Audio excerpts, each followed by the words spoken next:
Pemirsa TV-mu dimanapun berada, ayah bunda yang dirahmati Allah Subhanahu wa Ta'ala. Ayah bunda sekalian, kita masih berada di program Netizen Bertanya dan Ustadz Menjawab.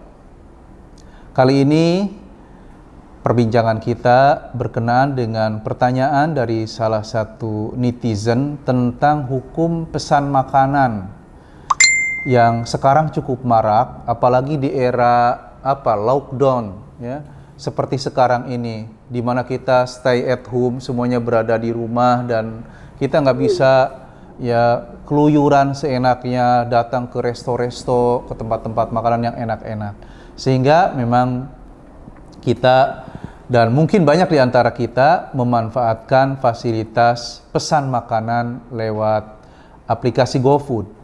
Apa hukum pesan makanan lewat aplikasi GoFood? Ini pertanyaan dari netizen kita sekarang.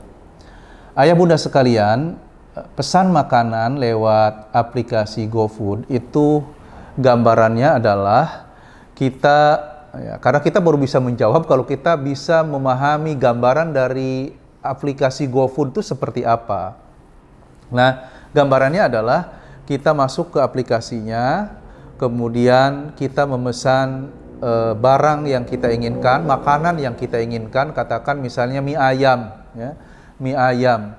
Kemudian di situ ada daftar harga plus mungkin ongkir, ya, ongkir yang dibebankan ke harga produk tersebut. Katakanlah misalnya harganya 35.000. Kemudian setelah kita klik, berarti kita sepakat dengan harga yang ditawarkan di aplikasi tersebut, dan kemudian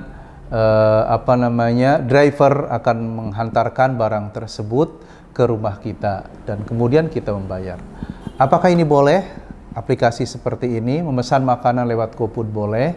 Para ulama kontemporer menyebutkan bahwa memesan makanan lewat aplikasi GoFood itu boleh dan halal, ya, boleh dan halal, dibolehkan dan dihalalkan, karena pada hakikatnya di situ transaksinya adalah transaksi jual beli, barangnya jelas, produk yang akan dibeli jelas, harganya juga jelas. Dan ini tidak termasuk dalam transaksi 2-in-1, ya, bai'atani fi bai'ah wahidah atau sofqatani fi sofqatin wahidah, seperti yang dilarang dalam hadis Rasul sallallahu alaihi wasallam, di mana Rasul disebutkan naha Rasulullah sallallahu alaihi wasallam an bai'atani fi bai'ah wahidah, atau dalam redaksi yang lain an sofqataini fi sofqatin wahidah. Tidak boleh melakukan transaksi dua akad dalam satu akad, ya. Ini tidak masuk dalam transaksi dua akad dalam satu akad karena dia dalam bentuk paket.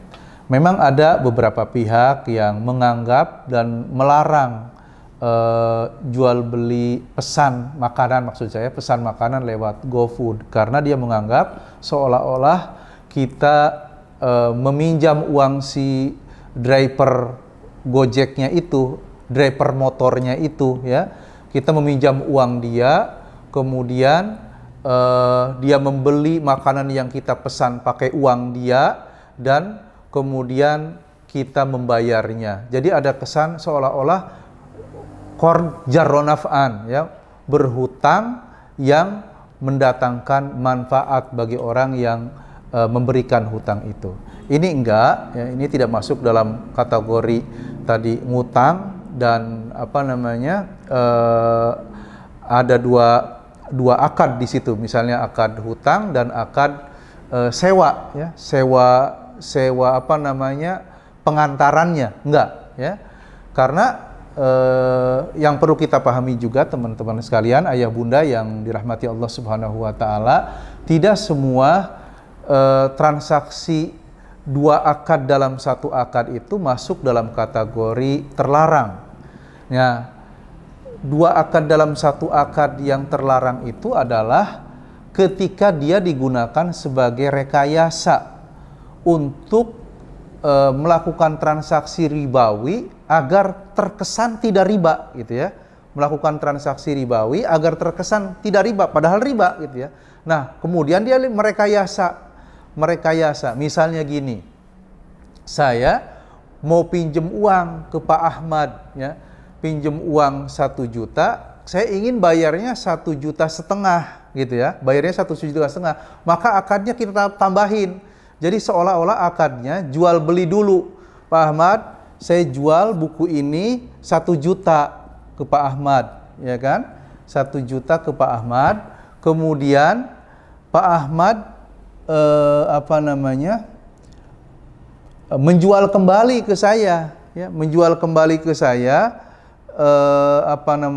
barang ini menjadi 1,5 juta, 1,5 juta.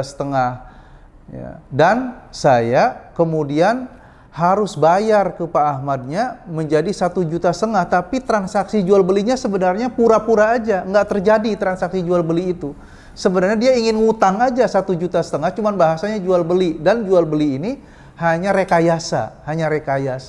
Nah, jadi 2 jual beli dalam 1 jual beli untuk merekayasa sesuatu yang berupa tindakan ribawi agar dianggap tidak ribawi, itulah yang dilarang oleh Rasulullah dalam sabdanya, dalam ungkapannya tadi ya, naha Rasulullah an bai'atani fi bai'ah wahidah.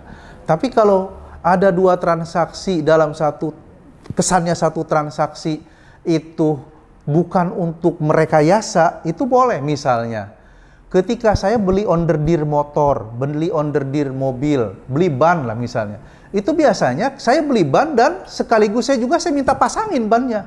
Nggak mungkin saya beli ban dan saya pasang sendiri ban itu, gitu kan?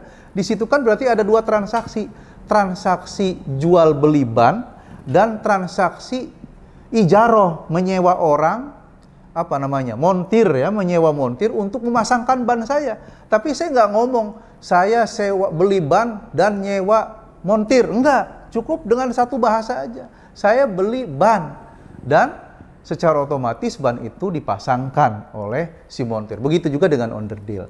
Artinya dalam keseharian kita pun kita melakukan tadi beberapa transaksi dalam satu transaksi. Tapi selama itu bukan rekayasa untuk tadi menghalalkan sesuatu yang haram, maka tidak ada masalah ya, dan itu masuk dalam kategori yang halal. Begitu juga dengan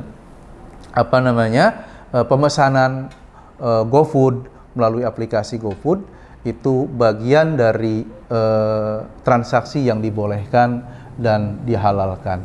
Demikian ayah bunda sekalian, apa yang bisa saya sampaikan terkait dengan beberapa transaksi hitam yang terlarang dalam pandangan Islam. Mudah-mudahan kita semuanya diberikan kekuatan oleh Allah Subhanahu wa taala, pemahaman yang baik dan pengamalan yang baik, sehingga kita bisa menghindari transaksi-transaksi yang terlarang ini, sehingga Allah berkenan mencurahkan kepada kita keberkahan dalam bisnis kita, keberkahan dalam ekonomi kita, keberkahan dalam harta kita.